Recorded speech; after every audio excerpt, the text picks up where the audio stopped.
लड़की थी, उसकी 4-5 बहनें थी। बाप कैंसर के मर्ज का शिकार हो चुका था, मां भी बीमार रहने लगी थी और गुर्बत की वजह से कोई अच्छे घराने का रिश्ता नहीं आता था। बड़ी बेटी ने बहुत गौर किया कि हम खूबसूरत और हसीन और जमील होने के बाद भी हमारे घरों को अच्छे रिश्ते नहीं आते, क्योंकि लोग तो अब दौलत के सौदाई है, लोग पुजारी है जहेज और नफ्स और माल और दौलत के। फिर क्या था, उसने सोचा कि बाप की इलाज के लिए चंदा करते हैं, कोई चंदा नहीं देता, कोई पैसा नहीं देता, कोई मदद नहीं करता, कोई इमदाद नहीं करता। उसके जहन में एक शैतानी वसवसा आया कि जब हमारी मदद ना रिश्तेदार कर रहे हैं ना मोहल्ले वाले कर रहे हैं, तो क्यों ना एक काम करूं कि हमारे शहर में जो बाजार हुस्न लगता है, मैं खूबसूरत हूं, चल के अपना जिस्म बेच दूं, अपनी आबरू बेच दूं और अपनी आबरू का सौदा कर लूं।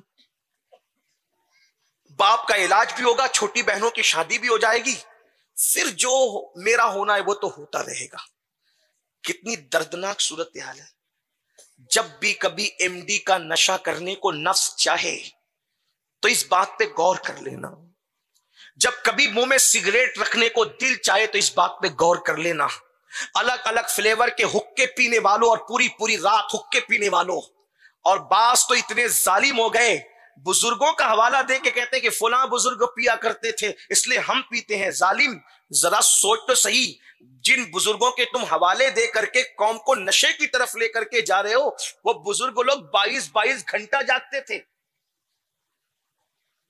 आपको बुजुर्गों की वो चीजें याद आती है जिससे आपको अय्याशी का मौका मिले, हालांकि वो लोग तो अय्याशी की नियत से नहीं करते थे, उनकी मजबूरियां थी, उनकी बीमारियां थी। जाके देखो, उनकी जिंदगी में झांक के देखो।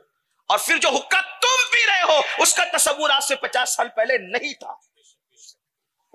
इसलिए खुदा के लिए रहम करो अपने आप पर। किसी बुजुर्गों की धौंस जमा करके जो है आप कौम को नशे की तरफ मत ले जाइए, और बुजुर्गों की आबरू को दांव पर मत लगाइए।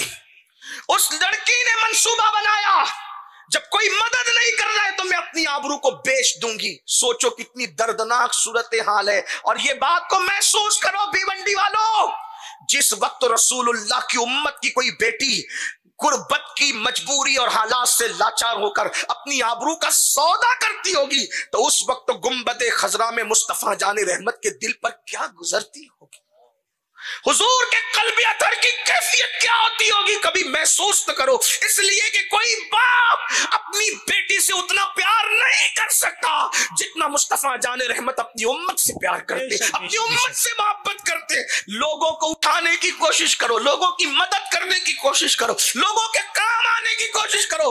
कब तक नशे में लानत में गिरफ्तार रहोगे? निकलो नशे की लानत से बाहर और अपनी कौम के लिए कुछ कर गुजरने का हौसला रखो। नहीं तेरा नशेमन कसरे सुल्तानी के गुंबद पर तू शाही है, बसेरा कर पहाड़ों की चट्टानों में। उकाबी रूह जब बेदार होती है जवानों में नजर आती है, उनको अपनी मंजिल आसमानों में। हाफिज़े मिल्लत की जिंदगी पुकार पुकार कर कह रही है, कुछ करो कुछ करो कुछ करो। जमीन के ऊपर काम, जमीन के नीचे आराम। दुनिया में काम करने आए हो। वो नौजवान लड़की खामोशी के साथ बुर्का ओढ़ती है, सर पे चादर डालती है। शाम के वक्त जब सूरज गुरूब हो रहा था, खामोशी से दबे पांव अपने घर से निकलती है और बाजार हुस्न में जाकर के बैठ जाती है। खुदा का करना, उसके पास तो मेकअप के लिए भी कुछ नहीं था। जिसके घर में खाने के लिए ना हो, उसके घर में मेकअप के लिए, एक सिंगार के लिए क्या हो सकता था, लेकिन थी इतनी खूबसूरत कि पूरे बाजार हुस्न में उससे ज्यादा हसीन और जमील कोई नहीं था।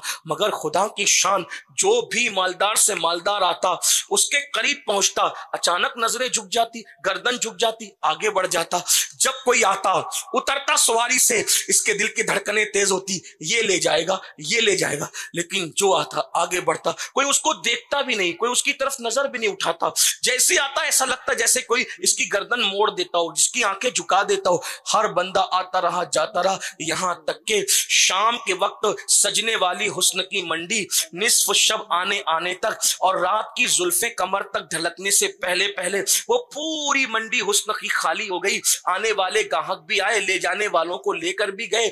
ये लड़की वहां बैठी रही। उधर आधी रात को घर में कोहराम मचाए, बूढ़ा बाप और बीमार माँ अपनी बच्चियों से पूछते तेरी बहन कहाँ है, तेरी बहन कहाँ है। इसलिए कि गरीबों के पास शराफत और खुददारी ही तो होती है, इन दो चीजों के अलावा और होता क्या है। अगर शराफत और खुददारी भी खत्म हो जाए तो गरीबों के पास बच क्या जाता है, सिवाय भिखारी बनने के, सिवाय फकीर बनने के, सिवाय हाथ फैलाने के, सिवाय बेगैरती के। अल्लाह अकबर। गुर्बत में शराफत और गैरत अगर सलामत है तो करोड़पति बंदा भी उसके सामने कोई हैसियत नहीं रखता। अगर किसी की गुर्बत में गैरत और शराफत सलामत हो तो बाप रो रहा है, माँ रो रही है, बहनें रो रही है, कहां गई। आधी रात तक के बाजारे हुस्न में बैठने वाली वो लड़की ने देखा, सब चले गए, कोई इसको तका तक नहीं, देखा तक नहीं। सोचा हालात की मारी सताई हूं, बजाहिर अपनी नाकामी पर मगर हकीकत में अपनी कामयाबी पर फूट फूट के रोई। हाय आज मैं नाकाम लौट रही हूं मगर हकीकत में वो कामयाब थी। घर आई, कुछ न बना। अल्लाह अकबर। दरवाजे पे दस्तक दी, बाप ने कलेजा पकड़ा, माँ ने जो है वो आंचल संभाला। बहन उठी, दरवाजा खोला, जैसे अंदर आई बाप ने भर्राई हुई आवाज में बेटी से पूछा कहां गई थी तू। तो माँ बाप से लिपट करके कहने लगी पहले माफ कर दो फिर बताऊंगी कहां गई थी। बाप ने कहा बता कहां गई थी। अल्लाह अकबर। तो बेटी ने कहा बाबा तुम बीमार हो, ना मोहल्ले वाले मदद करते हैं ना रिश्तेदार मदद करते हैं, अब मैं तुम्हें मजीद सिसकता बिलकता मरता नहीं देख सकती, तो तुम्हारे इलाज के लिए, अम्मी के इलाज के लिए और बहनों की शादी के इंतजाम के लिए अपना जिस्म बेचने गई थी, अपने जिस्म का सौदा करने गई थी। बाप ने कलेजा पकड़ के कहा क्या कहा तूने। मगर बाबा अल्लाह की कसम खा के कहती हूँ जब मैं शाम से लेकर रात तक बैठी, जो आता उसकी नजरें झुकती, गर्दन झुकती, वो निकल करके चला जाता। बाबा किसी ने मुझे हाथ नहीं लगाया, अल्हम्दुलिल्लाह मैं बजाहिर नाकाम मगर हकीकत में कामयाब लौटी हूं, मुझे माफ कर दो बाबा, अब ये गलती नहीं करूंगी। बाप ने आंसू पोंछते हुए चमकती हुई आंखों से कहा मेरी बेटी अल्लाह की कसम तू सच कह रही है, वल्लाह अगर तू आधी रात नहीं अपनी आधी जिंदगी भी बाजारे हुस्न में बैठी होती तो भी तुझे कोई न तकता, तेरी आबरू का सौदा न करता।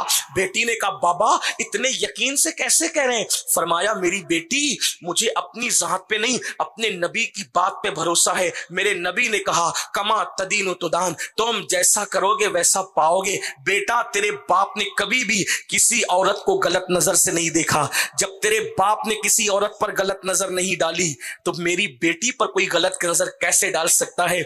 मैंने औरों की आबरू बचाई, अल्लाह ने मेरी बेटी की आबरू बचाई। याद रखना तुम लोगों की आबरू को तहफ्फुज दो, अल्लाह तुम्हारे घर की बेटियों की आबरू बचाएगा। मगर याद रखना अपनी दौलत के नशे में दौलत को दांव पे लगाने वालों, हमारी अय्याशियों से कितनी बेटियों की आबरू खतरे में है इसका भी अंदाजा करो। तरजीहात को पर तवज्जो दो और अपने लिए मकासिद मुतय्यन करो। हाफिज मिल्लत ने यही पैगाम दिया। दुनिया के बेहतरीन लोग वो हैं जो अपने लिए नहीं जीते, अपनी कौम के लिए जीते। अगर हाफिज मिल्लत भी अपने लिए इमामत करते और मदरसे के तदरीस के काम अंजाम देते तो शायद इतना बड़ा मजमा उस मर्द कलंदर के नाम पे जमा ना होता। ये मजमा बता रहा है और इस तरह की दुनिया भर में महफिलें मुनक्किद हो रही होगी और ये लोगों की अकीदतें बता रही है जो अल्लाह के लिए जीते हैं वो मरने के बाद भी जिंदा रहते हैं महफिलों में, जबानों में, बयानों में। और इंशाअल्लाह जब तक चांद सूरज निकलते डूबते रहेंगे हाफिज मिल्लत का नाम जिंदा रहेगा। इसलिए कि मेरे आका ने फरमाया जो इल्म के हवाले से जिंदगी पाता है वो हमेशा जिंदा रहता है। क्यों? इसलिए कि इस्लाम की हयात इल्म है। अल्लाह ताला हम सबको तौफीक दे।